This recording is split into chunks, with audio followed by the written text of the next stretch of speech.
gets the Harley Davidson Lockout. All eyes on Kyle Wyman, the 33. I guess if you got to win, you got to put somebody on the ground, so. The door is open. Oh, and down goes Smith. Lesson for you young racers, by the way. Never give up. Kyle Wyman takes victory by 0.2 of a second. Whoa. For the first time in history, the Harley Davidson factory team swept the podium for the King of the Baggers Race 1 at Road America. Almost. Wait, what? This is footage from Winner's Circle. Our team from Rockford Fosgate was there, and we saw Kyle Wyman, Bradley Smith, and James Rispoli on the podium. Even Willie G Davidson was there to witness it. Needless to say, the HD team could not have been prouder. But this year's King of the Bagger races have had more twists and turns than a chicane. Here's the 2025 Road America Bagger recap with Rockford Fosgate. Qualifying is underway, and it looks like we're going to have a full field of competitors. Kicking off qualifiers, the entire Harley Davidson team put up some impressive times. With less than 3 minutes left, Kyle Wyman is leading with the fastest lap time, and James Rispoli is close behind. Meanwhile, there's a battle between multiple racers for third place. James likes to leave it all on the track. I mean, there's a reason they call him Hog Spoli. He's got really nothing to lose here, so he might as well push it. With seconds left on the clock, both Kyle and Bradley give one final attempt. Bradley Smith finishes it to a 2:19.2, putting himself right behind Kyle Wyman. These two riders just in a different league compared to the rest of the competition. Let's see if Kyle Wyman can get a new track record. It is a 2:18.091. Kyle sets a new track record, smashing his previous record from last year. Race 1 is about to start, and it's a perfect sunny day. John Bosley is wearing shorts, but to be honest, I've never seen him wear pants. Also, we got our hands on a golf cart, even though they said on the phone they had none available. Ooh.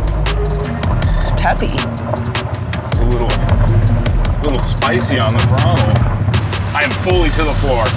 Connie, you might have to get out the push. Yeah. No way. Those guys are playing a Wii. They were literally bowling. Maybe we should do like a stop everywhere and just get like a crawl? Yeah, like a bar crawl? We have a food truck crawl at Road America. We took a trip over to Harley's tent to see why everyone was crowded around it with cameras. That's Willie G. He's kind of Harley Davidson royalty, doesn't make many appearances, and seeing him at the races is quite rare.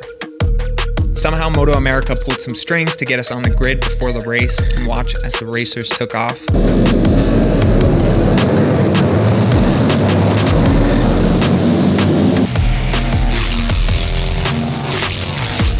To be honest, this was amazing and terrifying at the same time. It happened so fast. It's maybe like one frame we have him in there.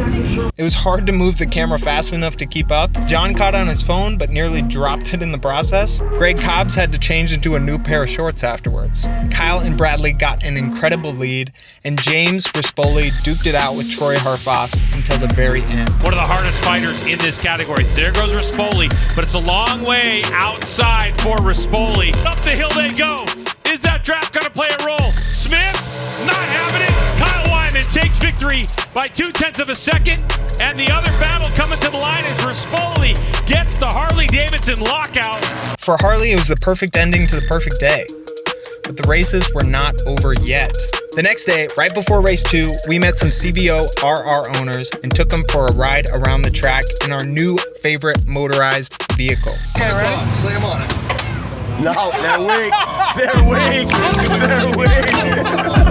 So how did you guys get involved in like the motorcycle community?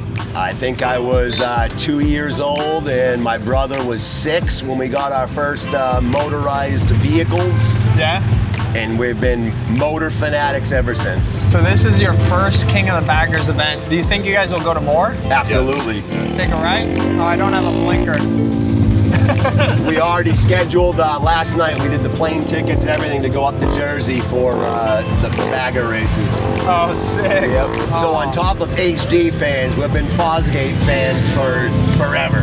Oh, dude, that's awesome. When I got my I was first what? 150, I bought 4 more.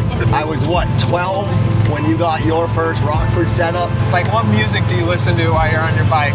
I listen to everything from blues on to gangster rap, you know. I listen to it all, but I'll tell you the 90s rap bumps on these new speakers.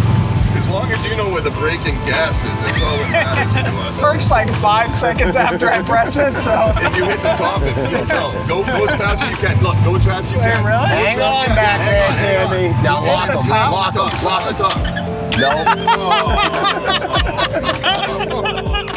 Quick look at the starting grid for race 2. Kyle Wyman, Bradley Smith, and James Rispoli. Then we have Herfoss, Gillum, and O'Hara rounding out row number 2. A little further back, Landers, Baz, Lewis, West, Ownsorg, and Flinders.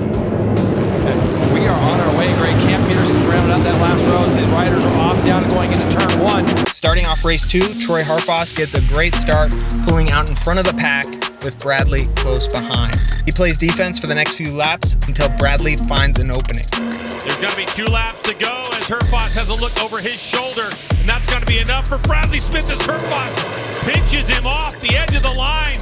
He's going to head off to the carousel, and he's been extremely foul, and they nearly touch as Herfoss gets bumped out wide. He didn't want to give an inch to Bradley Smith, but Bradley Smith had position on the track. Then, on the final turn, the final lap, this happened. Last corner we go, turn 14. Bradley Smith leads. He's wide. The door is open. Oh, and down goes Smith as Herfoss makes contact. And now up the front straightaway we go.